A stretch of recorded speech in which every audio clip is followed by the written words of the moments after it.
What's good, y'all? Welcome back to A B and C Convo, where sports, culture, and real conversations collide. My name is Britt, and I am here with my very talented and very charismatic co-host, Cognac.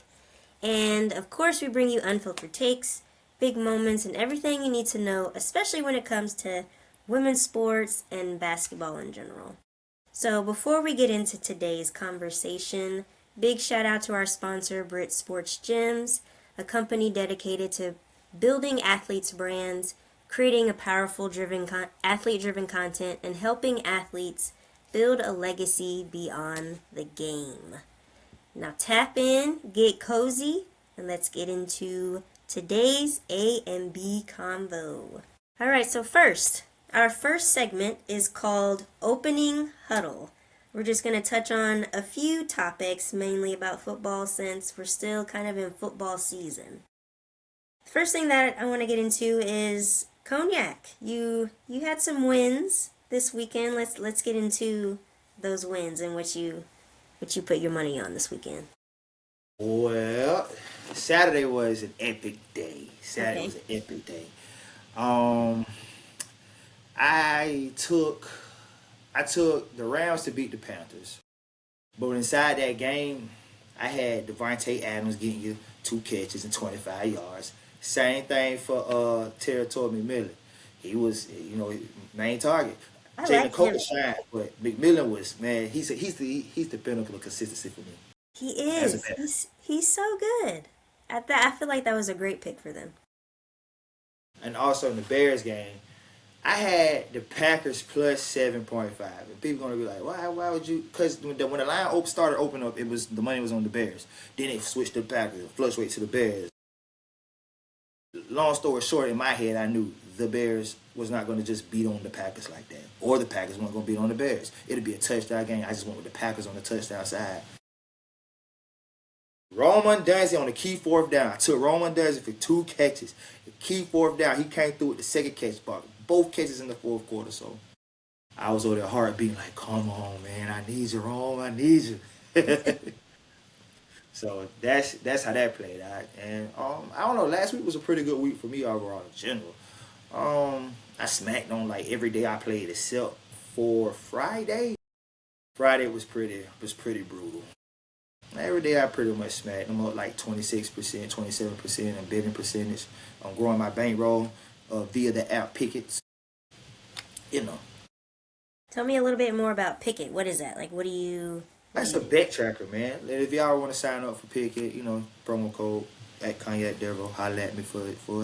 But it's a bet tracker app. It also, not only does it track your betting statistics, like it tells you some of the best things you do as far as who you bet on, high frequency of who you bet on, and you can link your different accounts. I'm talking about Hard Rock, DraftKings, Underdog. You can link pretty much any sports betting app to it. And it shows you what the percentage of money is going, like how many people are betting on this game, what they're betting on the spread, how many people took the PRA on this guy. You can kind of get in the groove of you seeing where the public at. Because, one of the biggest rules in sports betting is fade the public. Because, if everybody's going toward, you kind of want to be the one person against it. The payout's different. So, it's great to, like I say, people check stats on betting as far as in the games, the teams, but it's really good to check stats on yourself. So it'll teach you it's like learning yourself, So what would be your sports betting tip of the week? My sports betting tip of the week. My sports betting tip okay, so I said like this. Last week I told people that don't chase the outcome. Or don't bet on the outcome. Let me rephrase it. It's not don't bet on the outcome because we always bet on the outcome. It's don't chase the outcome. Because when you chase the outcome, you're going to say you took 3 losses and then the last game is on and you're trying to recuperate your money. You're going to choose an outlandish outcome to try to recuperate your money, like probably a plus 10,000 odd, knowing that's not finna happen. So I say don't chase your losses. Manage your bankroll and don't chase your losses. If you if you made 3 tickets that day and you took L's on them 3 tickets, you lived to fight another day. So don't chase. Just come back, re-strategize, and come back again. Don't chase your losses, people. All right, so our next topic is which NFL game was the most exciting for you? Gots to go. I'm a Jaguar fan, and that was a great game. Honestly, the most exciting for me to watch was it had to be that first game, the Panthers and the Rams. Sorry, Jimmy Horn, man. I know it was a tough drop, dog. It was a tough drop, dog. But Oh, man, I've been rooting for him all season long. I was Bryce, so hurt. I've never seen Bryce play like that. Man, they Bryce fought stood in the really paint. hard, and He it was stood in the back and paint forth with Matthew too. Stafford. I feel like people thought that was going to be an easy win for the Rams. No, I'm glad it was a battle. That was a People great don't game to like watch. the Rams lost to the Panthers in the regular season. Mm-hmm. And again, Bryce played a good game then. Something about him, like the Panthers have been knocking off big teams. Like they pay to deliver their competition pretty much. They beat the Packers at one time. They beat the Rams. They was beating teams you like. The Panthers beat them. Like that was the Panthers was the biggest upset team this year. Like if you thought you thinking the team they was going against was going to win, especially with a great record, they was beating plus 500 teams easily. Yeah, easy. So the Panthers, yeah, that was a great game. Now the Jacksonville game was great to watch too, more because I'm a fan, but it was just something about it. Like Trevor Lawrence came out and threw an interception, trying to come back in the first play of that drive. Bryce Young did a little something, and then just Jimmy Horn with the key drop. So It was, yeah, I I'm just really mad at the enjoy. defensive coordinator because they was up and he played a soft zone, and you let Matthew Stafford just pick it apart. I didn't like that. Yeah, I feel you on that. I thought not the Rams, the Bills and the Jaguars was just really exciting because I was really voting for the Jaguars because who would have thought they would be in the position that they were in? Not me. Not me. I thought I was like, oh, Josh Allen got this in the bag, like easy. That game had me just on the edge of my seat. And that interception at the end, I was like, no, no. Because I really thought, even though there was, what was it, less than a minute? Maybe 30 seconds, I don't know. I thought It was they like had it. 56, 40 something seconds, something like that. I thought they had it.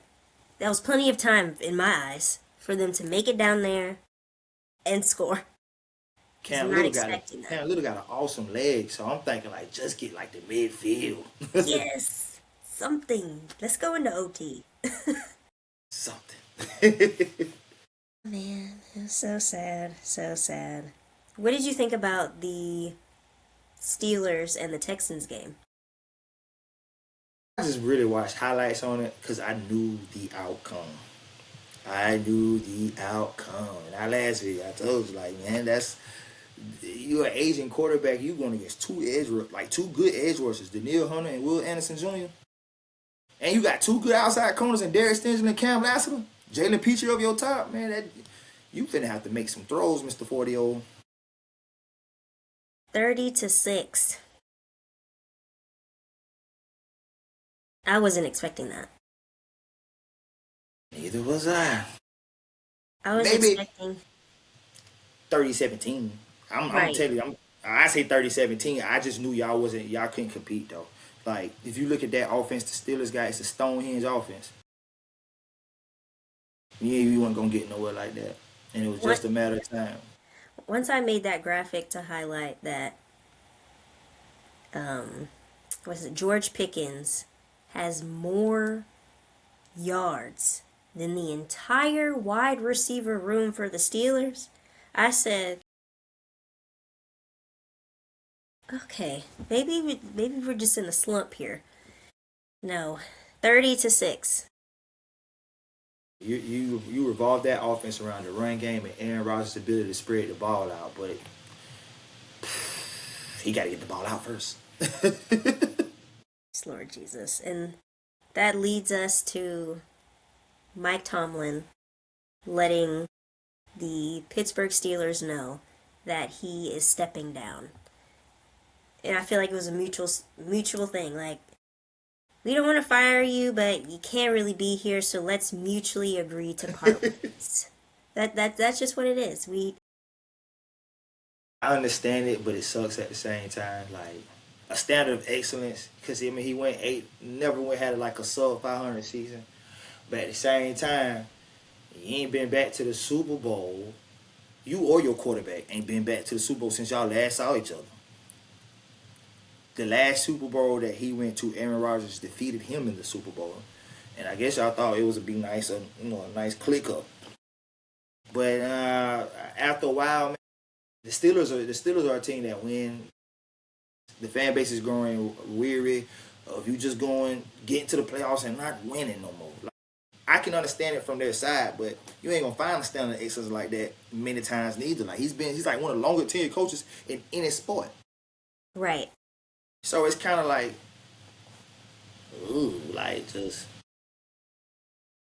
I like the fact that you step down instead of the whole firing thing. Keep your dignity. Mm-hmm. Oh my else, keep your dignity. Keep your dignity, and let's mutually part ways, cause we ain't. Yeah, man, but Then again, it's like I know the head coach has some. I know the head coach has say so on personnel and things like that. I was watching the Nightcap where Ocho Cinco made a great point. But I don't know if it's so much of head coaching or is it, it's a hierarchy, coaching, general manager, owner. But he was in a blunder since the whole Ben Roethlisberger retiring thing. It's like y'all ain't have no passing. Like how the Packers, Aaron Rodgers, it's time for you to bounce. Jordan Love takes over now. Mm-hmm. You didn't have no changing of the guard. Like you didn't have no understudy. You didn't have really no prep for Big Ben. And I feel like I'm with Ocho on that. Like y'all been kind of a bit like defense has been on point. The Steelers have always been known from a defense since before my time on this earth. Like the steel curtain and everything else, they've been known for defense. Now you've been makeshifting quarterbacks since Roethlisberger retired. You just been throwing guys in there. Kenny Pickett, right? Kenny Pickett, Russell Wilson, Justin Fields, Aaron Rodgers. Now, I feel you. It hasn't been consistent in the QB room. It's lacking a little talent. So, and I don't know if that's on him or if that's on hierarchy. I could see it. I want to say it's more on hierarchy because I mean, you can.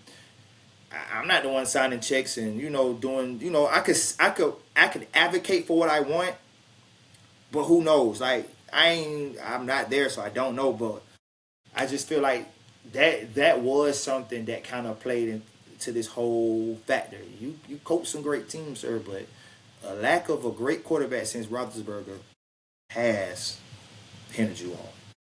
They should have took Shadur. Didn't they pass on Shadur in the draft? Yeah, they won passed the on ones Shadur, too. in my opinion. They won the ones too. Should have drafted The Raiders. There's a couple teams. I'm like, I bet y'all wish y'all had Shadur now. Mm-hmm. That's just crazy. An end of an era. We will not see him as a Steelers coach anymore. It's been a privilege. Whoever, if he decides to keep coaching, or however it goes in this coaching cycle, somebody finna get him a great pickup. Absolutely. If he decides to give it another go, who knows? He might just, I've been doing this for a while. Might just want to sit down and go to Cancun. Maybe so. I would. I would. All right, so let's get into our next segment called 5 Things You Should Know in Sports. Number 1. There are more than 4,700 Division I scholarship football players in the transfer portal. Just D1 scholarship players. Wait, I'm trying to understand. And this could be if I'm being ignorant, I apologize, but this is the first time that I've actually paid attention to the transfer portal. Is this normal? Because this seems a bit excessive, and I'm just wondering why so many players are transferring so much. Is it because of NIL? Kendrick Lamar say loyalty, loyalty, loyalty, loyalty. My There's no more. goodness. There's no loyalty. I think it probably is NIL. Because now schools can offer more money because people are donating and investing, and it's like it's it's not about it's not about going to a good school anymore. Who can give me a good bag? Give me a good bag. I don't know. I just think that just hinders growth process. Like you ain't learning nothing by switching out like that. Like I mean, then you gonna get to the pros and think the contract is gonna be that easy to get out of. It is not. And then it's like now the teams aren't the same because you're not really growing because every year you gotta work with somebody new beside you or just the scheme is changing. I don't know. It just makes things a little messy.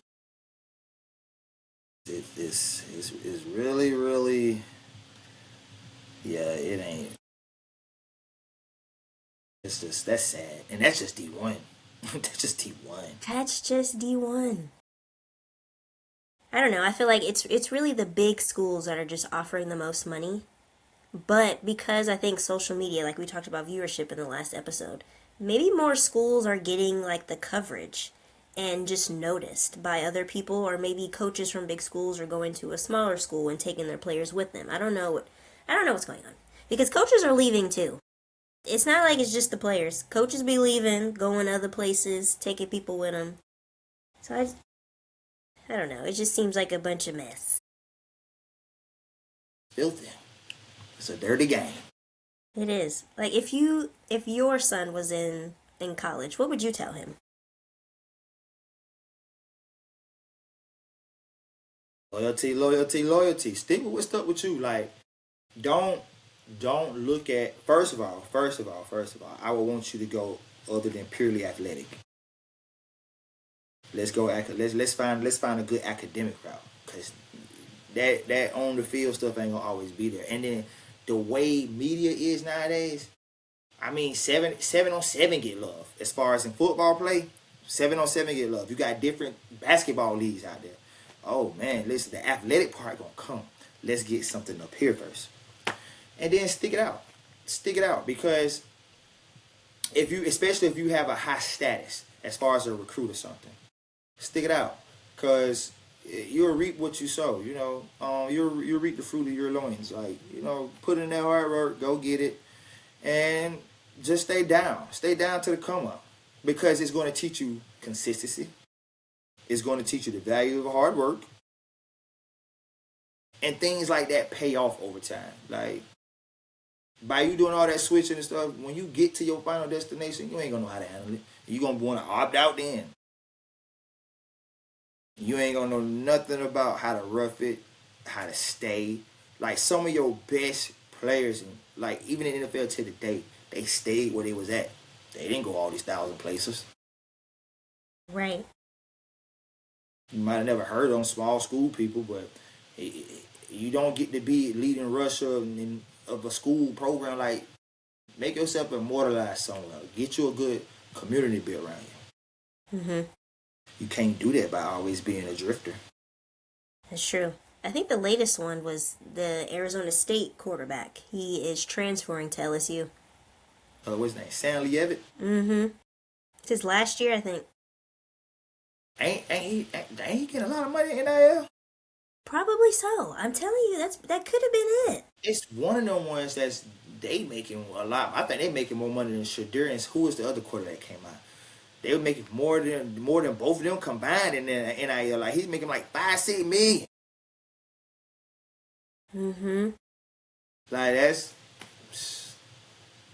on top of a full ride. On top of it, you ain't got to pay no student debt. Agree, they should get paid. I feel like they should get paid for their name, image, and likeness. Yeah. But I feel like it's gone too far. After a while, it's gonna be like, why am I watching the pro game? Mm-hmm. Because you used to watch the college game, like players, I watched it for the bowl game, stuff like that. Like, not such and such sitting out the bowl game because he's gonna transfer. Yeah. This, that, then the third. Like, then what's the purpose of y'all acting like real deal professionals here? I thought this was amateur and collegiate. Like, what's Right. Yeah, it's sticky. Next on our list is college basketball is more exciting than the NBA. I think that's absolutely true.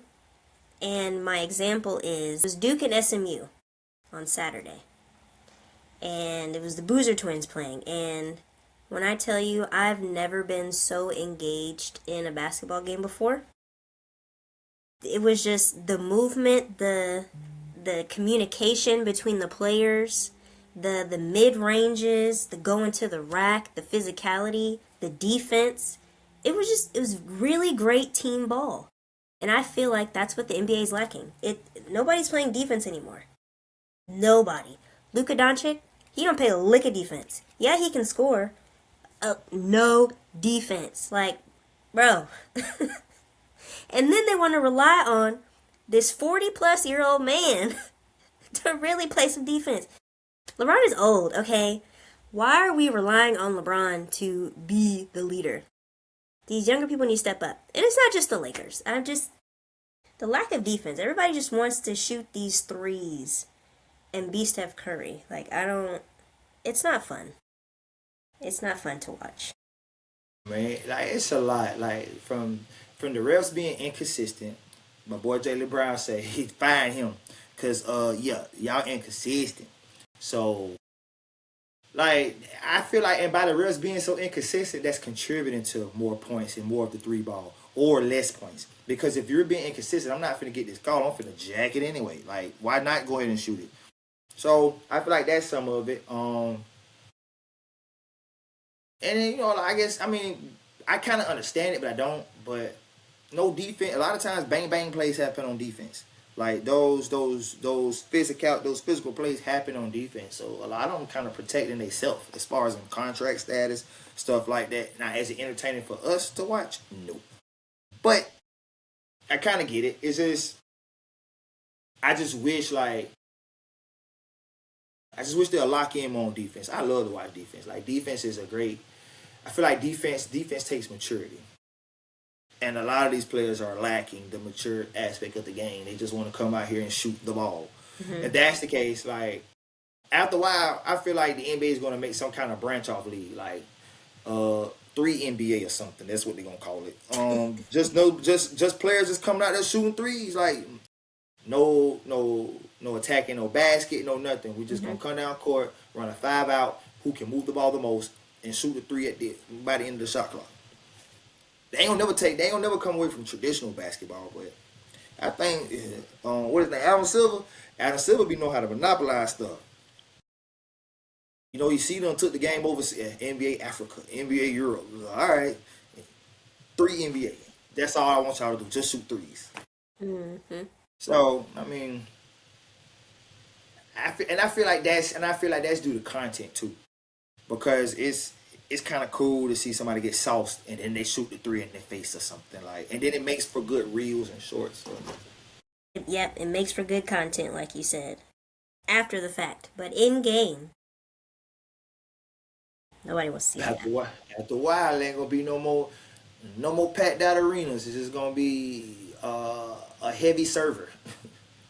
I gotta get to YouTube to see what happened in the game. Like, sucks, but college ball is fun to watch though. And I feel like it's because it's more depth driven.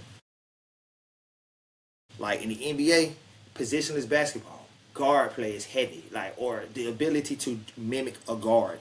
Like, watch, like, even with Wemby, like Wemby be up top trying to sauce and stuff. Like, I mean, there's nothing wrong with it, but then again, like, if you have the matchup, but you shouldn't be trying to. It's guys like 6'4" on you. What are you doing? If you don't put your back to that basket and get to that rack, put that back to your man and get to the rack.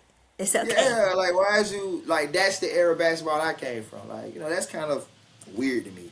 So when you watch the college game, it does happen that like little big guy on little guy, he finna post them.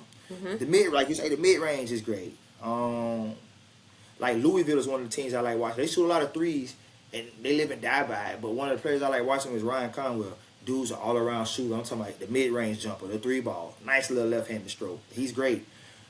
And then, like I say, it's more depth-driven because you see a lot of like paint play. Your key player gets in foul trouble. Now you have to see team ball. You have to see how we finna move it. It looks like poetry in motion. It's beautiful. It's like a nice waltz. Every move is strategic, and they follow each other. It's nice. I love me a good mid-range. It's just so nice. Like when you're dribbling and then you're in the air and it's like a pause, it's like you hold your breath and then release. It's just so nice. And there's an art to it. Not everybody can do it. Everybody can do it. To have a nice mid-range game is excellent. Mm-hmm.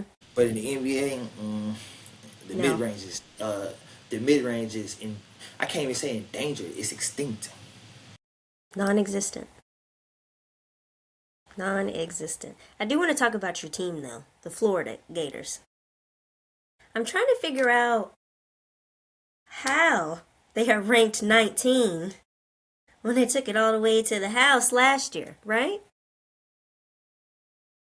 So it's like, and I'm looking at their record, they're 11-5. So explain to me like how like the rankings work. Like, is it because they lost to high-ranking teams, or they're winning against teams that don't really matter? Well, we won a couple of against teams that don't really matter, but I mean the ones we've lost, like at the beginning of the season, we lost to Arizona. Arizona's number 1 now. Koa Pete, good freshman. Kid is a physical specimen. So, but what happens is that somewhere mid-season we was taking some L's. Like we took some L's to teams that was ranked lower than us, and I think we took an L or two to a team that wasn't even ranked. Period. But I mean, it's in conference play. Let's see.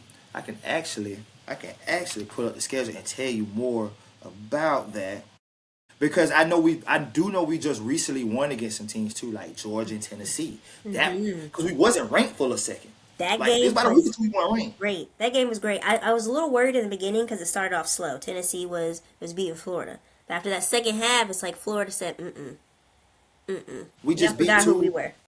When we was ranked number 19, we took we took a loss to Missouri by 2. Let's see here. UConn is ranked number 3, but we lost by 4. We took a loss to Duke, who's ranked number 6. We lost by 1. ECU beat us, not even ranked. They beat us by 4 at our house. So that plays a big factor into it. We barely beat Florida State on November 11th, and we won by 2. But that's a big factor. That's, they're not ranked. Things like that come into play. Then, when you assess talent and stuff, we got a deep team, but the strength of our team is in the post. Guard play, Boogie Flan is coming around. He's starting to come around more. Thomas Howell, he's rising up the prospect list. He's balling. But Xavier Lee, I don't know. He plays a little soft. For some reason, when I think of the Florida Gators, I think gritty. I don't know, like tough, like dogs, right? And when I see him play, it just seems very, very light. He's fast. He's quick, but sometimes I think he's too quick for his own good. Just watching him play, like, you could have kind of like, you need to slow down a little bit, I just know he's aggressive. He dropped dimes, but a lot of times when you got guards like that, high risk, high reward, but like I say, it's a double-sided coin. Like some of them passes be like, come on, man. Then he's still coming on as a shooter. Like Boogie Flan took him a minute to get acclimated with us, but he's starting to catch his stride with us. But Lee is not so much. Like I guess it's a transfer from Princeton. Like, you got to get it together from Princeton and stuff. Like, because you're in the SEC now. A lot of physicality here, so. Yes. I believe he'll eventually get it together, hopefully. But we'll see. We shall see. Let's talk a little bit about women's basketball, just because Just me personally, I only really tap in when it's conference time, like March Madness, and I really need to stay tuned in during the season. But there's a lot of players that are really good post Caitlin Clark.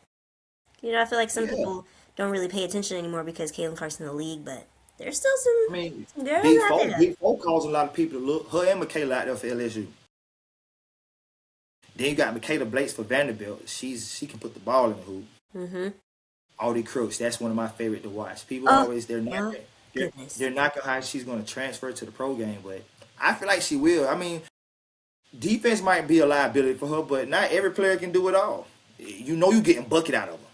She might be a little shorter and she's a little thicker, but you can't stop that. That's Big Baby Davis. Big Baby Davis played for the Boston Celtics.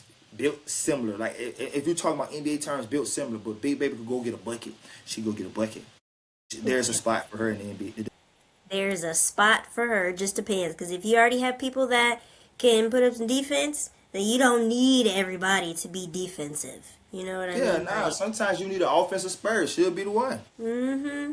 She'll command two in the paint because that's a lot to handle. She'll command two in the paint, and now that opens up a shooter. Like sometimes you have to see scheme fit and stuff. I feel like her game will translate well. I absolutely. Sarah Strong for UConn is definitely. Man, I had my eyes on her last season. I'm like, she's only a freshman? Excuse me? I like both Kiki Rice and Lauren Betts for UCLA. Like UCLA, one of my teams I got going. Like if I had to make a break, I could take them going all the way. They took a loss early off in the year, maybe two, but they're battle tested. Mm-hmm. I mean, the great ones lose. You have to know how to lose to win. So when you talk about close games, stuff like that, I feel like they're a threat. Mm-hmm. So it's a lot of players out there I just can't wait to see how it turns out because, like you say, conference play is starting to come. It's starting. Yep. A lot of times you overlook. Yep. You overlook the women's game. Sometimes a lot of people overlook. Every lot of season you overlook the women's game because it's pretty much a bunch of blowouts. You ain't really playing conference play competition. That is true. That's the only difference. It's just the discrepancy in points. It's like how you score 27 points in all quarters, but this other team is at 90. You know what I mean? Like sometimes it just doesn't match, and a lot of them aren't really on TV, so it's not like people can just turn on ESPN or Fox or whatever and just watch these games. You have to be a student just have to be a student or a heavy sports head. You have to be a student of the game or a heavy sports head. Mm-hmm. Yep. I do want to bring up Jay Crowder. He said, "So no one's going to admit the NBA is in a weird place? ? The league is pickup ball now. What happened to trying to exploit teams' weaknesses and make chess moves? What happened to game plays? Watching games this season, not just because I'm not playing, it just feels and looks weird." I agree with him. That's why I say I like to watch women's ball and college ball because you can actually see the sets. Like if they're running horns, you can see them set up in the elbows and stuff. You can see the box motions and the screens and how they come off of motion. Like you can see all that developing. You can see how the ball handler has the ball on the right wing at the 3 line, and the back action is going off on the back end to get the isolation for the player on the backside. You can see all of that. Pro game, it just be, hey man, set me a screen. I'm gonna give it to you, pick and roll. You get the ball now. You set the screen, roll to the basket. Like it's free ball. It's free verse. Like now that's an art itself too. Now don't get it wrong, because that's having camaraderie with teammates and knowing each other's strengths and weaknesses and where you like the ball. That's I guess that's what he's meaning by pickup, because like say you go to your favorite gym. You go to the gym 5 times out the week, 4 times out the week. You are a captain, you got downs. You know who you're picking because you're in here frequently. So I know these guys. I know we ain't calling no plays or nothing, but I know you. You shoot good. You heavy set. You got a good screen game. I come off your screen. I get it to you in the paint when you get the matchup. Like, so it does feel like a game of pickup because you're assessing a lot on the fly. Mm-hmm. And he's saying what happened to schematics, what happened to the cerebrality of the game, what's going on with the mental part of the game, what's going on with the coaching. And I feel like a lot of that's got to do with young coaches. Like, you're getting a lot of coaches that just stop playing. So now the players, and they're more entitled, they're having more opinion. They're probably like, hey man, Bumpy, we're going to do what we do. Right. We still see you as a peer, not coach. Mm-hmm. Can't say that's exactly for sure what's going on, but that's just an observation. Like, you don't see, like, back in the day, you used to have like the Phil Jacksons, the Van Gundys, the Docs. Like, these guys been out the league for a while, but they even felt more. Everybody want to be a player's coach nowadays, and that's a good thing. But sometimes you have to have a structure and a sense of, I'm the coach. You got an opinion, and we can incorporate. You know, you see what I'm saying? Like, you can't just be, hey man, you guys, this is what we're going to do. Like, you know, I'm not a coach. I can't call it, but you can see a lot of it happen on the sidelines. Yeah, it's sad. It's really sad. I just feel like these players are spoiled. Spoiled. Like, nobody is talking to them crazy, because sometimes they probably need to be talked to crazy. They're just letting them get away with just stupid things. Doesn't make sense. Alrighty, our next topic is Unrivaled standout teams for week 1. So I'm just going to name the top 4 teams right now in Unrivaled. So the number 1 team is the Rose. Number 2 team is your favorite, the Breeze. Number 3 team is the Phantom. And then number 4 is the Mist. I think the biggest game that a lot of people are talking about on social media is, or just the biggest player right now, Chelsea Gray. 7 points on Sunday. Chelsea Gray can't be stopped.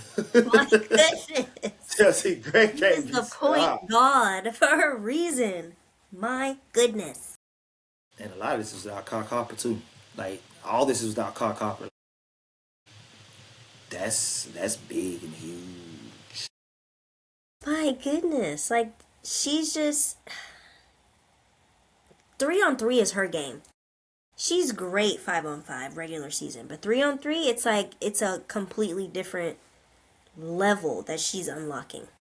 Her and Nola Henry, they in sync as far as in what she wants executed on that court, and she gonna go do it. I love her as a coach. Love her as a coach. I love seeing her on the sideline at the Dallas Wings games. She's great. She's great. I like, you talked about the first 4. The Laces, the Vinyl, the Hive, and the Owls. Out of those 4 teams, I tell you like this: one of those teams are going to rise. Well, I say about 2 of those teams will rise somewhere in the middle of the pack here, like as the season transitions. Which 2 you think gonna rise? I'm giving you an unbiased opinion because I want them to rise. It's Vinyl. I'm really rooting for the Vinyl to just really lock in, because y'all have great pieces. Like, you have Erica Wheeler. You have Mama D. You have Ryan Howard. Ray. Brittany Griner. Courtney. Like, y'all got people. Let's figure this out. I think they will rise. Because, like, when you look at, okay, their points against is 193. The team that's allowing the fewest points is the Phantom at 190. So you're playing a great defensive game. I think it's more them just, feel out cohesion on the offensive end. Mm-hmm. And now you got a Hamby that put up a 40-piece. Teams is going to be wary of that. That's going to open up stuff. I feel like they're learning rotation. They're learning, they're getting the flow of things. They're going to be a force down those stretch, because you just don't allow 193 points. Like, right. You just don't allow to have the second best kind of defensive rating. Like, you just don't have it. And then the difference in the game is still a +5. Like, you still on the great side of points up. You just a few things, close shots, game winners.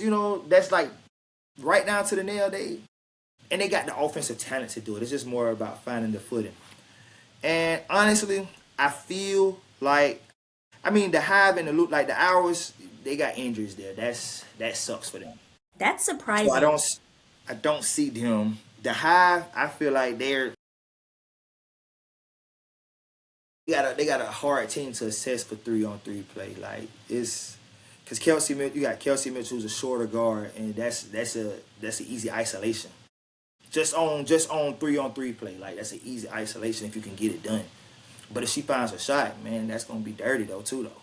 So and then but the laces though, the laces with At and Jackie Young, that's and Brittany Sides, Brit that's and Slim. Brittany Sides taking off low key. Slim. She's been here before. She was a champion last season. She knows what needs to be done. Everybody needs to tap in. Luckily, I'm just hoping Jackie stays healthy because she couldn't finish the last season. So if these two stay really good, we just need one more person. Step it up. At. Need a little bit more points there. I think they'll be okay. Just what I like to see. I love to see the Breeze play, man. I like to see the highlights and all. Paige, Rakia, and Dom, they doing a thing. Like they doing a thing. And then the bench is also helping out. Don't they got Kate Martin, right? Yeah, Kate Martin. They doing a thing. I like this. I like the miss game too. Cause Brianna Stewart snapped. I was watching. I said Brianna Stewart is like she's lacking, and all of a sudden Brianna Stewart exploded. Then I like the fact of how they I like how teams are figuring out stuff because to have Alicia Gray come off the bench that last game or put up as many points as she did in a limited amount of time. Yes. You need at least 3 players to have more than 15 points, I feel like, to be successful. They got Enrique, who I said last episode, she is amazing in Unrivaled. Alicia Gray's already great. But Stewie, those 3, and then you got Alana Smith, who, that's the co-defensive player of the year. So you can play some defense. Defense.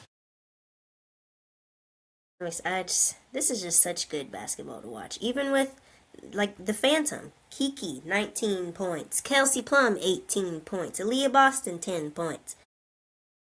Kelsey Plum snapped the other night, too. Good Lord. I feel like a lot of them just finding their footing and getting right. They are, yeah. They had a little time off from ball. Now they're back. It's good basketball being played. It's good basketball. Yeah. Now, can you place a bet on Unrivaled players? Because I know on some sports books, Unrivaled isn't an option, but what about Prize Picks and Underdog? Yeah, your pick 'em apps you usually can, like Prize Picks and Underdog, and it's points and PRA for right now. I don't know if they're gonna add rebounds and assists, but I feel like that'd be like gimme for people. Like who just like 3-on-3 ball. You know who's the designated rebounder. You know who's the designated point person. It's kind of an easy picking. So you have points is either points or all around PRA game. Right now, Paige like the hottest thing to bet on. Of course she is. She always will be. Paige like the hottest thing to bet on. You can't go wrong. Some of them be up and down, but Paige, like if you're looking for PRA, consistent Paige. And then I would say, if you're looking at the Mist is a team I would look for under on, but not to discredit not a player there. It's just they have a lot of talent there. Like Enrique can, like especially for points. Enrique can score, Brianna Stewart can score, Alicia Gray can score. Lee Uriu is nice. Alana Smith. They got it's only it's 7 minutes a quarter. With the last quarter with being on 11 points added, somebody's not going to get that. You just got to figure out who. Into our next topic, Rookie of the Year candidates for the NBA. So I'm going to list 4 names that are in the conversation. We got Cooper Flagg, the #1 pick to the sorry Dallas Mavericks. Then we got Con Knuppel. Did I say his name correctly? He plays for Charlotte Hornets. Then you got Derek Queen, New Orleans Pelicans. And my favorite, VJ Edgecombe, 76ers. Who do you think at that list deserves Rookie of the Year? Uh, I got a biased opinion. So, but I already know I who you're really gonna pick. believe Colin Canupa deserves it. I know you're gonna I pick. believe Colin Canupa deserves it. And this is why. This is why I believe, okay, so I'm finna talk about it in a betting manner, but this is how I can explain it. Cooper Flag has a negative 900 chance to win the Rookie of the Year. That's pretty much a shoo-in. With Colin Canupa plus 700, DJ Edcom plus 2,500, and Derek Queen plus 5,000. Derek Queen came on to the year late, and he still has streaks of inconsistency. Like, he's not doing what Cooper Flag and Colin Canupa or BJ Edcom is in that matter. But I feel like he has the highest ceiling. He like Baby Joker out there. They put some more pieces around him. I've been watching him since Maryland. Derek Queen is nice. BJ Edgecombe, your role is only going to be so much because their wing position is deep. You got Quentin Grimes, Paul George. What's the other guy that got drafted last year? Jared McCain. Jared McCain, yep. They have a lot of wing depth there. A lot of injury there that got him into that lineup, and he's performed well. Mm-hmm. But you're getting overshadowed by a Maxey who's took it to the max. Like, Maxey's balling. If you want to bet, and that's another thing, bet on Maxey, 20 plus points a game. He ain't going under. Maxey getting you 20. Mm-hmm. But now it comes down to the last two. And the analysis I have on it, Cooper Flag was drafted to be the new face of that franchise. You know you have injury problems with the AD. You know Kyrie's gone. You know that team is you got the number 1 overall pick. Like, just be real. Like, he's coming to change the direction. You're gonna start building him around him. You're talking about trading AD now. So for him to be the number 1 pick and doing what he's doing, that's expected. Yeah. You were brought in to change the franchise. Mm-hmm. After the number 1 and number 2 pick, it kind of starts to get a little lotto-ish, if that makes sense. Colin Canupa was not brought. Sometimes when you take a player within the top 10, they don't be meant to come in to be straight up game changers. They just meant to be complementary pieces to the pieces that you already have. The floor on them is not that low. They have the perfect balance of Colin Canupa was at worst going to be a Kyle Korver, like, just a screen shooter. He shoots threes, things like that. Why I feel like he deserves it because of the fact he took his ceiling to another level. Now you're drawing comparisons to Klay Thompson because you're giving effort on the defensive end. When LaMelo Ball and Brandon Miller was out the lineup, you were providing great playmaking. Like, I've seen some passes he made. I was like, you don't expect that out of a strictly jump shooter. Like, he's finding open teammates. And he's giving you quality rebounds. Already centered around young pieces like LaMelo Ball, Brandon Miller. You wasn't brought in to be the face. Like, you got LaMelo and Brandon Miller there. They're like 1 and 2.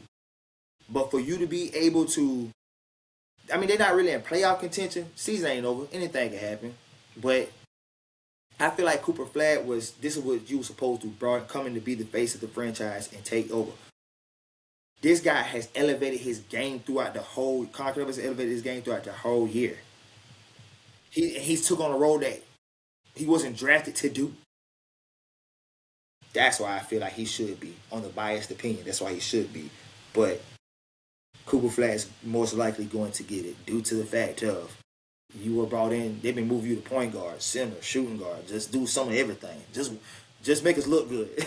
You on the flow at this point. We just need your presence. We just need your presence. We just need presence, dog. We just need you there. And I wonder if it's because, so for Canupa, you have 2 star players, right? You got Melo and Brandon Miller. You also got, is it Miles Bridges? Yeah, Miles Bridges. You got 3 people that are good, but there's not enough. So I feel like you fit in very well on making an impact. Like you mentioned with the 76ers. You got too many people. You got Tyrese Maxey, Paul George, Joel Embiid. You got Jared McCain. You got all these people. So it's like, of course, from VJ Edgecombe, it's kind of hard to really make a big impact when you already got people making an impact there. With Cooper Flag, that's an easy transition to the top. That's like, it's like when you line people up, and then you say, okay, whoever makes it to the finish line gets there first. But some people have an easier path to get to the finish line than others. It's like some people have, I don't know the right word, but just obstacles put in front of them that's not their fault, that makes them have to work a little harder. Cooper Flag, who is on the team? Clay? BJ? AD? D'Angelo Russell? Who is on this team? This team sucks. So it's easier for him to make an impact because no matter what he does, he can stand out there and look pretty. He already has more points than anybody on the team. You know who wins out of all that, though? They both came from Duke. Both came from Duke. Duke can say, hey, man, listen, we make jump shooters, we make star players, defenders. Look at our body of work in the NBA. Look at the Boozer twins. Like, Duke wins out of all that, but my opinion, Knuckle has elevated his game because when you got him, you got the complimented, like, okay, we need some shooting prowess. He can come off screens. He can hit the shot. LaMelo Ball is a great playmaker, and Brandon Miller is the perfect slasher. So we now have a complete offense. We have our shooter, our slasher, our playmaker. And all three of them can, well, between Brandon Miller and LaMelo Ball, they can kind of take the game over as far as and control it.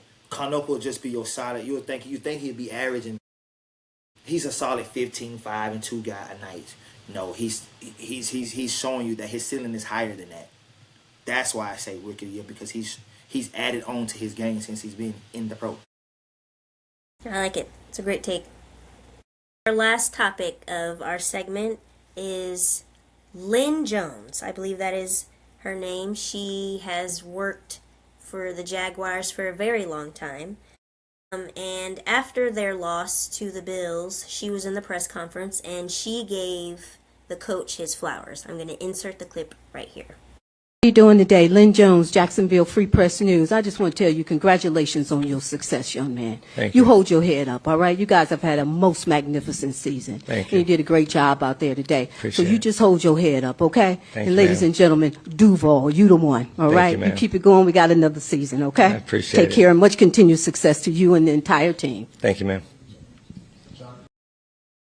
And after she gave him his flowers, and instead of being the typical reporter asking harsh questions, you already know that he's down because of the loss. She just says that great season, keep your head up and all that. She received some backlash. And it's very confusing because the backlash shouldn't be from people that look like her. And I'm going to just leave it at that. I'm just really confused on what the problem was. One reporter by the name of Jamil Hill had said that she felt like it was a fan because she didn't recognize the voice or just didn't know who was talking because of the context. But the second I heard it, I'm like, is that somebody's auntie? And regardless, some things shouldn't just have been said, but I'm glad that they were able to come together and actually talk about it. And Jamil apologized and took accountability that she was wrong because she doesn't want to come across as that person. So I really appreciated that. But this lady is everywhere because she just chose kindness over being rude. I mean, it gave that vibe. It gave auntie. It gave that vibe. Like, I feel like how we are, like, journalists, media, how it go. I feel like the humane aspect is not there so much because, and it's so easy to point negative stuff out because you're trying to get there. You're trying to get seen, visualized, whatever. It's so easy to pick out negative, but it's not so easy to just speak a kind word. And I'm a fan of the Jacksonville Jaguars. Like, I am a fan. I've been a fan for a long time. I know the history of the family, like the history of the team. That was the best thing. That was a good thing to say.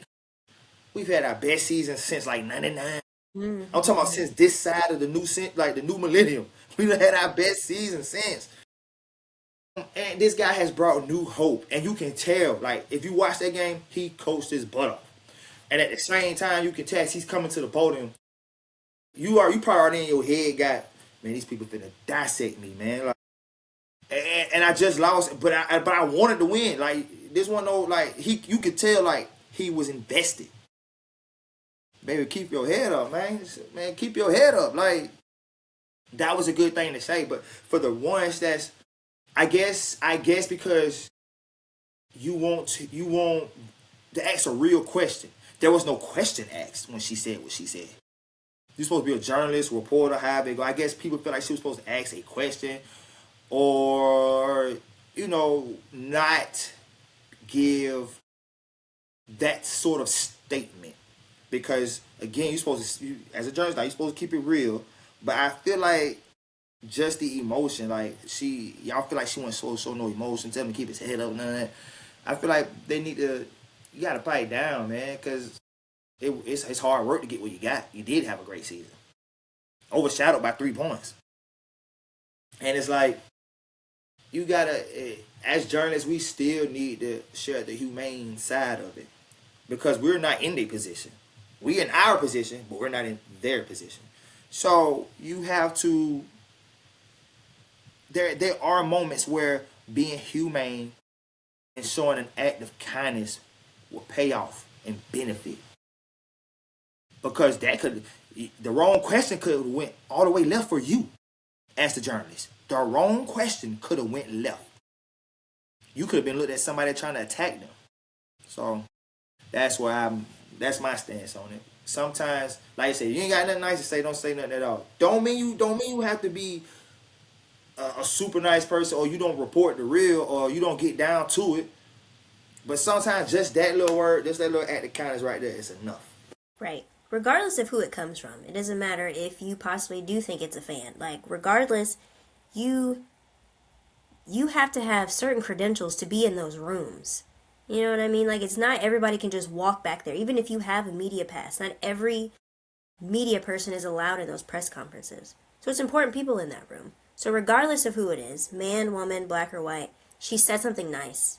Acknowledged what was said as being nice, There shouldn't be any debates, and there shouldn't honestly be any apologies given, because nothing should have been rude. I guess that's where I'm confused. You shouldn't be apologizing on anything if you... She's handling it, because she's never, even after that, with some of the backlash and stuff like that, I ain't seen this lady go on no touring or nothing yet. Like, she's welcoming all criticism, smoke, whatever it is. I ain't gonna say welcoming like she's ready to come back at it. She's just like, I said what I said, and that's it. And I'm sorry. And if you feel that way, if you feel like I ain't no real journalist, my background speaks for itself. I've been doing this for so long. Mm-hmm.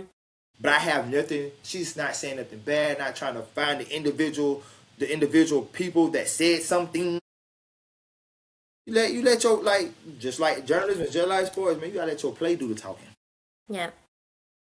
But not everybody's satisfied, because if she didn't say anything, she got the backlash, right? After she apologized, people are saying she's only apologizing because she got the backlash. How do you know? How do you know that? Yeah, I feel like that's, parts of me feel like that's the only reason she's apologizing too. But like I say, she's not the only one. And I do give her the props for saying, because she said it was a misunderstanding, a mistake on her end. At least she said something. Yeah, I guess so, yeah. At least she said something. God bless that lady, because we need more people like that, especially in sports media. You don't have to ask the unnecessary questions. Just be nice. Just be nice. Alrighty, so we're getting into our last segment called Nah, That Ain't It. So today's topic. The San Francisco 49ers beat the reigning Super Bowl champs, the Philadelphia Eagles, 23-19. After the game, a young fan was upset about the ending of the game. I'm going to insert the clip right here. Yes, this was a huge letdown. This was my Christmas present, and I got a loss. Oh, no. You probably would have rather had Cole, huh? Yeah, probably. I'm feeling two of two things. A, I want A.J. Brown packing his bags, and I want him somewhere else that is not here. I love you, A.J., but, you can't make those drops in that game. And I also want Kevin Patullo flipping burgers at like the local McDonald's or something. I don't care. Why do you say that? Whenever he's an offensive coordinator, it's like he's flipping burgers. One side, he's cooking. One half, he's cooking. And the other half is completely raw. And you know, I feel for that young man. But let's get down to the nitty-gritty. This is my Christmas gift. He was so hurt. He was so hurt, and I feel it. But, okay. Are we really going to blame A.J. Brown for an entire season of disappointments? Are we just blaming him for that game? Is it his fault for the whole season? Because, I mean, he left breadcrumbs, letting everybody know what was going on. The offensive coordinator was boo-boo. The plays that were being made. And it's like, he shouldn't have dropped both passes, right? But are we really going to blame him? Like, say trade him. He needs to go somewhere else. Come on now. I ain't gonna say I'm blaming him, but he ain't happy though. He's not. He's not. You know what virus is infection is, right? They are, Better unless cut off the tongue to say the hand. unless you get the right antibiotics to fix the virus. And that's another thing they might have to, because the contract, I say get rid of him, but the contract situation it's not so easy. He has to stay, so you got to figure it out, or you are going to be in the hole Or just take $48 that hit. million. I say right now, while you got a prime Saquon, Devontae Smith looks like a good number one. I say you take that hit, because you can't keep going through another season. Like, you can't keep going through another season if you just, I want the ball. Me and some guys in the group chat were talking about this one day. Like, right before the game, actually. It was like, you took Devontae Smith for like 25 plus receiving yards. One, it was a good odd for like negative 600. I play that. Two, I just don't trust AJ. I've had that since week 10. He sold me on the parlay. Never again. Not his fault. You know, things happen. I'm not mad that he sold me on the parlay. I'm not that angry better. I'm not that guy. However, I see what you're doing. Oh, me ball. Nope. You can't do that. Like, it's already challenging it's already frustrating that we're not performing to the level that we are supposed to be. You just add fuel to the fire. And whose fault is that? It's a combination of everybody in a Yeah. sense. But you can't be getting mad when you dropping key passes in a game like that neither. Yeah, I get it, yeah. You can't do that. Like, I 1,000% agree. regular season stats and postseason stats are separate for a reason. Yep. You got to show That up was when it then. matters. This is now. This is now. I'm not the receiver out there going out there to catch it. But I'm talking about from a sociological aspect. You can't do that, man. You know, on First Take, they were talking about it, and when he first complained about it, their offense wasn't good. So they made changes, and he was getting the ball, and he was getting his average amount of yards that he's supposed to get. They were still losing. And I just don't understand how we can go from Saquon being the number one running back to him being 10th on the list for rushing yards. Whose fault is that? Is it the play calling that the offensive coordinator is making? Like, what's the difference here? Because he didn't have such an impact. I definitely blame Patullo. I definitely blame him. Like, because, like, I'm with the little boy. He like a burger, man. And on one side, one half he's cooking. That was a spot on analogy by the little guy. He got a future in broadcasting, but he said, right, Hayden he said, said, yeah. cooking one half. You are cooking. Then the next half, you just nothing. And I feel like a lot of that too, because the year before, like, you had who was it, Kellen Moore? And before Kellen Moore was Shane Steichen. But like, kept with Kellen Moore, like, man, Kellen Moore ain't killer. We would limit Jalen Hurts' attempts. And it's Saquon all day, every day. Sometimes you got it. And then you did that in this game. But I feel like it was a lot of your sequence of play calling. Like, the plays weren't, it's like connect the dots in a sense. Like, the plays weren't making sense. You do this to do that, to do this, and then short dink over here. Maybe run this way. You know, there was no, let me run it a couple times. Short pass. Same formation. Play action it out. Let's go over the top. And then the few times, and this is what it happens. The few times you was in sync, A.J. Brown just. Oh, but a lot of that's on him, though. Kevin Patullo. A lot of that's on him. I say the play calling is on him, but I'm talking about just the culture. A.J. Brown is an affectionist to the culture right now. Because, man, you always talk. At one point, he was talking about it so much, Devontae Smith started to get on the train. Yeah, man, we're not receiving the ball like we should. This goes into what we said last week, how players are being more vocal, and I think we talked about A.J. Brown. I would prefer players to be vocal, but obviously, you know, catch the ball, right? But Jalen Hurts, I feel like, is not vocal at all, and I feel like it really bothers me. And I feel like the only people on the team that care is A.J. Brown. And just voice your opinion. Say something's wrong, like, show some frustration and some passion for the game. Don't just be like, oh, this loss is on me, blah, blah, blah, blah, blah. Like, you need the bouncing ball to understand, because it's just so monotone. Like, where's the compassion? Caleb Williams on the sideline cussing at his teammates. Get your shit together. Like, I don't know. I just feel like the energy for the Eagles is just like... In that sense, I do agree with you. But only thing I'm saying is like, you can't... Okay, so... Y'all adults there. That's the first thing. Yeah, show some fire and some passion. And maybe I do agree with you. He's showing fire and compassion. Like, he wants to win and you can see it. But just because you want to win, you complain when y'all do win. This is my thing. You complain when y'all do win about you not getting the ball. Like, so what is your MO about not getting the ball? Like, is it contract? Is it money driven? If that's the case, you need to go somewhere where they're gonna throw you the ball all the time. Because honestly, they don't have to. Devontae Smith's nice. Goddard. Saquon. Jalen Hurts will take off and run. You got to be a team player in a sense. And then when you start doing stuff like that on the sideline and stuff with the coach and stuff, man, the media finna rip this apart. So now that the media finna rip this apart, now it's a team coach and a team rep. So sometimes you have to sacrifice for the greater good. But some players just don't. Yep. Some players just don't. AJ look like one of them ones. He might be. Oh well. I guess we'll see what happens next season. Nah, that ain't it. The Philadelphia Eagles, that ain't it. That ain't it. That ain't it. You might have to cut your losses. I mean, I don't know. The whole season ain't it. It's just, let's start over. Alright guys, that's a wrap. Thank you so much for tuning in to episode 2 of A, B, and C Convo. New episodes are posted on YouTube every Thursday, and make sure you follow us on Instagram at ABC_Convo.